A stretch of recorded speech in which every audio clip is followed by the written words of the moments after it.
Agent Knight. It's Ian Wiley. He's Intermodal Account Manager over at Junction Collective Transport. He's been on before. Collaborative Transport. He's been on before. He's back again. Ian, what's up, man? Gentlemen, how are you?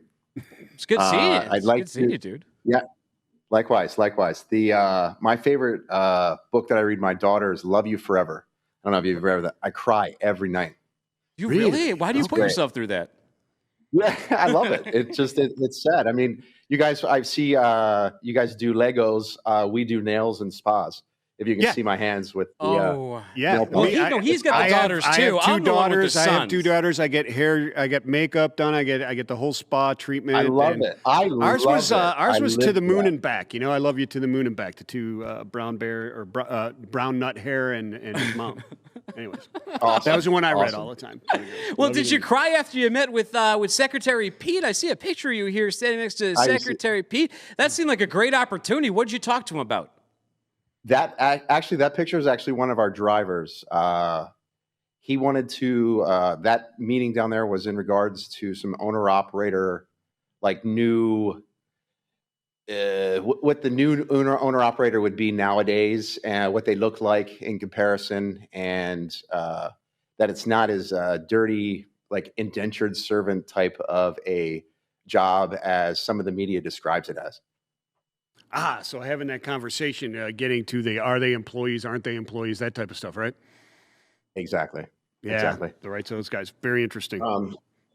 So that's what that was with him. At the moment down there, like down at the ports, it's an even flow. You've got some days where, like right now, it's a weird slow. Where it's not as much as coming off. I'm not sure if it's COVID related. I'm not sure if it's just basically basic throughput, but empties are returning. A lot of times, companies will complain that they can't return the empties. I mean, of which they are all returning. It's not a matter of can it return or not. At the moment, it's can I get an appointment for it to return, because they are receiving them. It's just a matter of will I get that thing in? But the basic production, if you will, of the driver, in my eyes, has gained like twofold, I'd say, in the last 3 months. Oh, really? Wow. Yeah. Has increased there.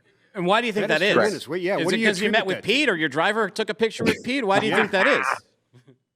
No. I just think it's the empty receiving. You're able to turn the chassis. For us in particular, our battle the no empty returns, we up chassis by give or take about 200 chassis that we were able to get a hold of. That obviously more chassis, more loads. But at the moment, everything is, for the most part, the containers will turn. It's just, it may take an extra day or two, but the containers are turning. Well, that's good news to hear that the speed is actually a twofold production is a tremendous thing to think of. But, you know, you put out some stuff in there, you know, the More You Knows. You remember the More You Knows? Yeah. I saw some of your LinkedIn posts on the More You Knows. Can you go through some of that a little bit? Give us a little bit about the More You Knows for drayage in 2022? For sure. Those posts, a lot of times those, on the customer end, that don't deal with it on the day-to-day. They don't understand exactly how it works. And this is you guys are awesome, great platform to help explain that. But a lot of times, my thing with them was, my first post was in regards to empty returns. If the empty receiving at the terminal is a dual-only transaction, and if me as your trucker, I don't have a load out, guess what? That empty ain't going back. And the empties remain parked. It was like, you get a lot of times you get what we would consider, hey, that's a silly question. Is that a dumb question?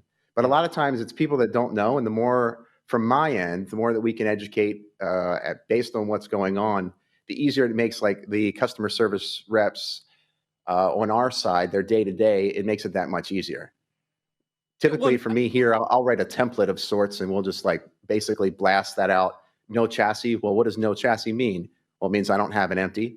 it means I can't get a bare chassis, or it means the port's out of them. It could mean any of those three, but that's what a no chassis situation means. You're dragging your container down the street. Sure, but here's the thing. Yeah.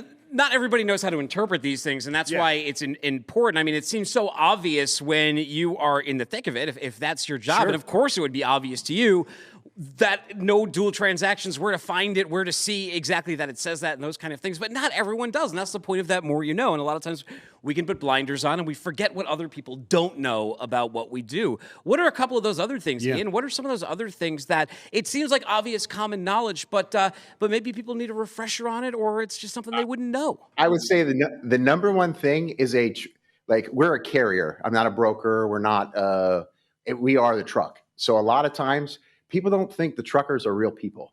It's hilarious that why doesn't he want to wake up at midnight? Well, do you want to wake up at midnight? Sure. Let's be real. I don't know. Like for now, we're based in Southern California. There's a load going to Northern California. And why didn't the driver take the load? Well, do you want to be home on Friday night with your family? Yeah. Well, that's the rationale from a scheduling standpoint, that a lot of times people just don't care. And my biggest advice to anyone scheduling a container is not necessarily schedule when the customer wants it, but schedule when you know you can get a truck on it. And that knowing that truck's mentality, you will win every day of the week, because that truck will show up. Yeah. Ian, we have a video here from Street People of Los Angeles. Guys, roll that tape right here. And it shows a bunch of people cracking open these train cars, right? And they're taking out the Vizio TVs and all of that stuff. Now, this is not new. So, in November, there was actually a bunch of articles we even covered on What the Truck. There was a bunch of train thefts going on there. There was reporters at Los Angeles Times who documented, and they saw the open packages. That got cleaned up. And then a couple of weeks ago, this video was taken, and these train heists were happening all over again. What are you hearing about this situation? I'd say more like cleaned up. Yeah. At the moment, we don't do much rail, so I don't. I see it. It still happens. If you drive down around here, if you drive down the abandoned rail, the lines themselves, where you've got truckers stashing empty containers in there because no one goes back there. But these live. I just saw that online and I thought it was crazy. Do we have a video of that too? I think we have a video of also those containers on the side of the road. Oh, there it is. Yeah. So what is this? Is you just alluded to that. So what is going on here? That's just random people just dropping their containers there, random carriers? That was me on a Sunday morning, 8 a.m. So at 8 a.m. on Sunday morning, obviously those warehouses to the left are all closed. That's actually a circle. They're all closed, and that is apparently someone's container stashing yard. It's right off the 710. So those that watch the video that drive that route daily know exactly what I'm talking about. Yeah, I noticed the graffiti. I'm trying to see if I recognize any of the tags. Some of my favorite street artists and NFT producers. Hey, wait a minute, that one's mine. Down that street. That one on the right was mine. That was me. Yeah, that was my tag. So there's probably that circle itself is about a mile long. So You've got, give or take, on both sides, you've got about. It sounds awesome when it's 2 miles of containers. Well, so Ian, what do you think? What's your prognostication for Dre in as we kind of move out of this? Or do you think we're kind of in a transitional point where we're starting to get used to this new normal, and we're starting to get used to where the floor is and where the ceiling is, and supply chains are planning a little bit better for it, or is it going to be even more chaos and just terrible nightmares? If I could guess the steamship line's next move, I wouldn't be trucking at the moment. But for us, as far as strictly Dre, it has to do with those empties, which have to relate back to the chassis.